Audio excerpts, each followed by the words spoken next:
இப்ப இந்த நாலுகிட்டையும் கண்ணதாசன் சொல்ற வார்த்தை என்ன? எங்கள் ஸ்ரீ கிருஷ்ணமூர்த்தி புகழ் பாடுங்களே. மூர்த்திங்கிற வடிவத்துக்கு அந்த வார்த்தைக்கு அர்த்தம் ஞாபகம் வைத்துக் கொள்ள வேண்டியது கோவிலில் இருக்கக்கூடிய அர்ச்சாவதாரங்கள்னு நாம சொல்றமே. அது 14 கூடி கூடி பேசிக்கிட்டு இருக்கு. கண்ணதாசன் எதிர்க்கே அமர்ந்து விட்டார். இனிமே அவைகள் கச்சேரி செய்ய வேண்டியது. கண்ணதாசன் கேட்ட கச்சேரின்னு இதுக்கு அதனாலதான் தலைப்பு சொல்லியது. இதுக்கப்புறம் இந்த பாட்டுல எந்த இடத்துலயுமே பாடுங்களேங்கிற வார்த்தையே வராது. காரணம், இந்த புல்லாங்குழல், வண்டு, மேகங்கள், இந்த ராக தேவதைகள் நாவலும் பாட ஆரம்பித்தாகிவிட்டன. இந்த 4 பேரையும் கண்ணதாசன் கூப்பிட காரணம் என்ன? ஓக்கல் வாய்ப்பாட்டுன்னு சொல்றமே, அதுக்கு இந்த ராக தேவதைகள். அடுத்தது, அவன் வண்டினை போல சுருதி கூட்டினான்னு இலக்கிய நூல்கள் சொல்றது இல்லையா?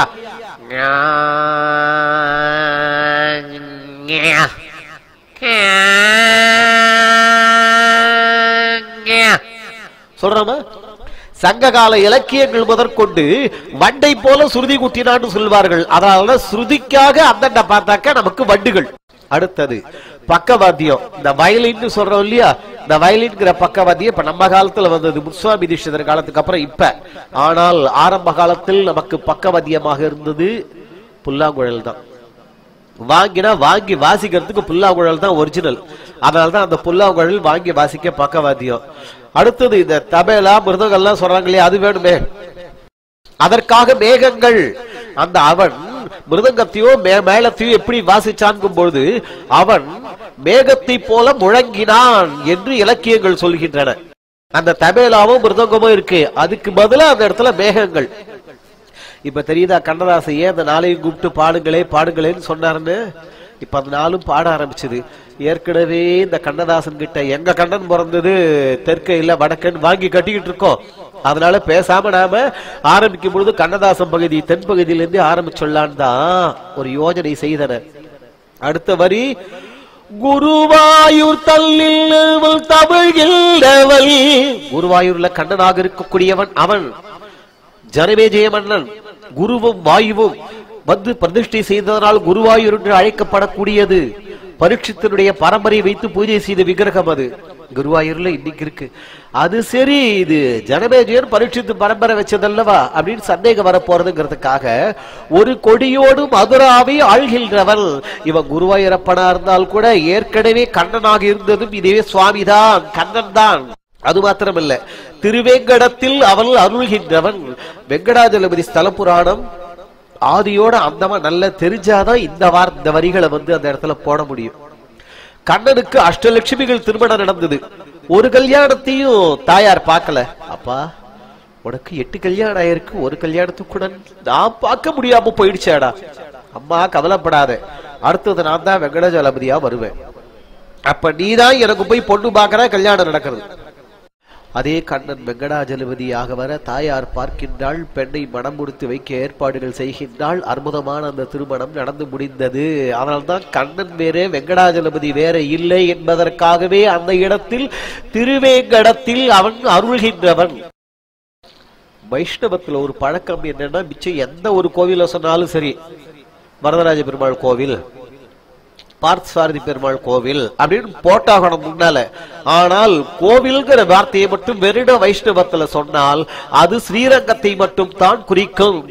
அதே போல சைவத்துல கோவில் வெறுடா நாம ஒரு வார்த்தையை சொன்னால் அது சிதம்பரத்தை மட்டும் தான் குறிக்கும். அதனால்தான் வைஷ்ணவத்துல கோவில்னு சொன்னக்கூடிய ஸ்ரீரங்கம் தானே. ஐயோ அதை விட்டுட்டோமேங்கிறதுக்காக அந்த ஸ்ரீரங்கத்தில் பள்ளி கொள்கின்றவள். இந்த 4 வரிகள்ல இன்னொரு அற்புதமான விசேஷம் பார்க்கணும். குருவாயூர் தன்னில் அவன் தவழ்ந்தவன் எழுதல, தவழ்கின்றவன். கொடியோடு மதுராவை ஆள்கின்றவன். திருவேங்கடத்தில் அவன் அருள்கின்றவன்.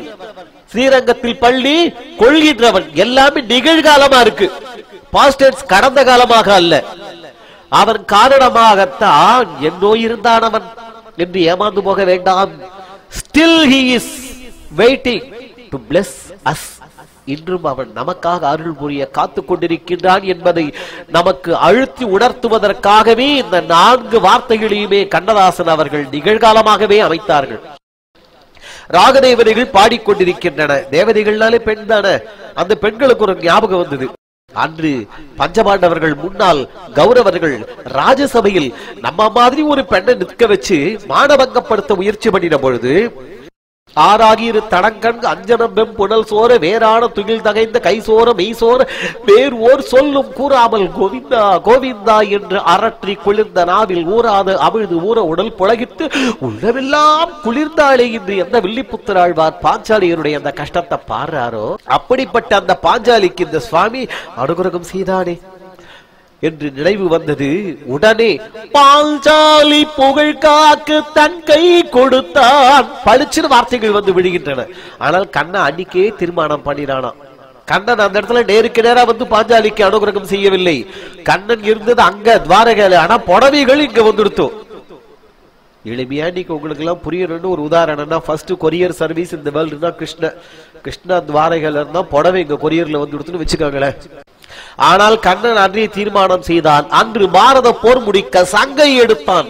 இத பகாபதமாவும் பார்க்கலாம், பகுபதமாவும் பார்க்கலாம். முதல்ல பகுபதமா பார்க்கலாம். சங்கு பிளஸ் ஐ.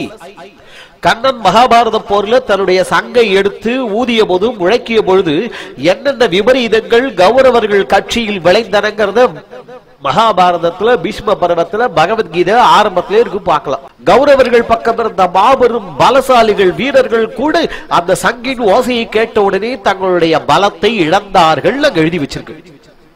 இதே சங்கை பகாபதமா எடுத்தால் அன்றே கண்ணன் பிரதிஜை செய்து விட்டான், தீர்மானம் செய்து விட்டான்னு அர்த்தம். இந்த கௌரவர்களை விட்டு வைக்கப்படாது, தட்டிடணும், ஒழிச்சிடணும். இதெல்லாம் ஏன் செய்யறான்? பாண்டவருக்கு உரிமை உள்ள பங்கை கொடுத்தான். அடுத்தவர் சொந்த முடிக்கி கொடுக்கல, தெரியுதா? பாண்டவருக்கு உரிமை உள்ள பங்கை கொடுத்தான். அது சரி, இதுல நமக்கு எம்பிட்டு தரும் நம்மால் ஒருத்தன். காரணம் எங்க போனாலும் எனக்கு என்ன லாபம்ங்கிறது தானே. கோவில்ல சுண்டல் கொடுத்துட்டு இருக்காங்க, போனார் லைன்ல நின்றார். இவரு போற நேரம் சுண்டல் காலியா போச்சு. ஏங்க சுண்டல் எப்பா காலியா போச்சு? சுண்டல் தானே காலியா போச்சு, பாத்திரம் கையில வச்சிருக்கே என்கிட்ட கொடுறான். இவன் வந்துட்டு வரணும், போக முடியாது. சுண்டல் கொடுக்கிற ஐயர் சொன்னாரு, பாத்திரம் இந்த இவருது இவர்கிட்ட கொடுக்கணும். அப்படி தள்ளிக்க உள்ளார இருக்கிற சாமியை நான் தூக்கிட்டு போறேன், வந்து வெறுங்கையோட போக முடியாது, எனக்கு ஏதாவது வேணும். மனிதனுடைய மனது எங்க போனாலும் என்ன கிடைக்கும் என்று. அதனால்தான் நம்ம புத்தி தெரிஞ்சு கடைசியில ஒரு வரிய போட்டாரு, நாம் படிப்பதற்கு கீதை எனும் பாடம் கொடுத்தான். அற்புதமான வரிகள். குவார்டர்லிக்கு படிக்கிறோம், அதுக்கு சும்மா இருக்கிறது இல்ல. ஆஃப் வேலைக்கும் படிக்கிறோம், ஆஃப் வேலைக்கு படிக்கிறோம், சும்மா இருக்கிறது இல்ல. ஆனுவலுக்கும் படிக்கிறோம். ஆனுவல்ல படிச்சு பாஸ் பண்ணால் கூட மறுபடியும் அதே படிப்பு தொடர்ந்து நமக்கு வந்து கொண்டிருக்கின்றது அல்லவா? ஆகவே பாடம் என்பது ஏதோ படித்து மனதில் பதிய வைத்துக் கொள்வதற்காக மட்டுமல்ல, பரீட்சையில எழுதினாதான மார்க் கிடைக்குது. அதுபோல பகவத்கீதை மாதிரி உள்ள ஞான நூல்களை மனப்பாடம் செய்து பிரயோஜனம் இல்லை. ஒரு வீடியோ கேசட் மாதிரியோ டேப் ரெக்கார்ட் மாதிரியோ வச்சிருந்து நம்ம மனசுக்குள்ள வச்சிருக்கிறதுல என்ன பிரயோஜனம்?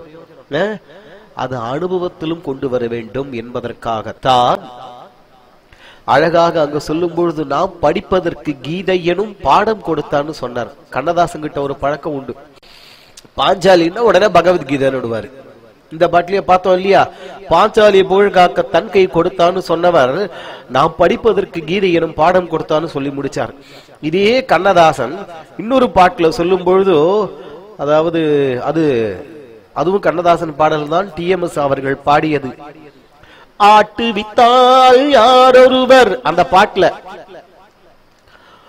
பாஞ்சாலி உள்ளிடத்தில் சேலை கேட்டாள், அந்த பாத்திரவள் உள்ளிடத்தில் கீதை கேட்டான். அந்த இடத்துல பாஞ்சாலியும் பகவத்கீதையும் சேர்த்து சொல்லி வச்சிருக்கு. இன்னொரு பாடல், அதுவும் கண்ணதாசன் எழுதினதுதான், வீரமணி அவர்கள் பாடியது. கோதையின் திருப்பாவை என்று சொல்லக்கூடிய அந்த பாடல்ல, பொன்மகள் பாஞ்சாலி பூந்துகில் தனை காக்க தென்றலில் வடிவாக கள்ளில் வந்தாள், தென்றலில் வடிவாக கள்ளில் வந்தான், போர்முக பார்த்தனில் புயங்களை காத்திட கீதையின் வடிவாக கள்ளல் வந்தான், கீதையில் வடிவாக கள்ளல் வந்தான். அங்கே பாஞ்சாலியும் பகவத்கீதையும் சேர்த்து சொல்லி வச்சிருக்கு. கண்ணதாசன் ஏன் இப்படி அடிக்கடி பண்ணணும்? இந்த காரணத்தை நாம் புரிந்து கொண்டால் கண்ணதாசனுடைய உத்தமமான அந்த பக்தி நம்ம எல்லாருக்கும் தெரியும். பாஞ்சாலிக்கு கிருஷ்ணன் அருள் செய்தது நேருக்கு நேரா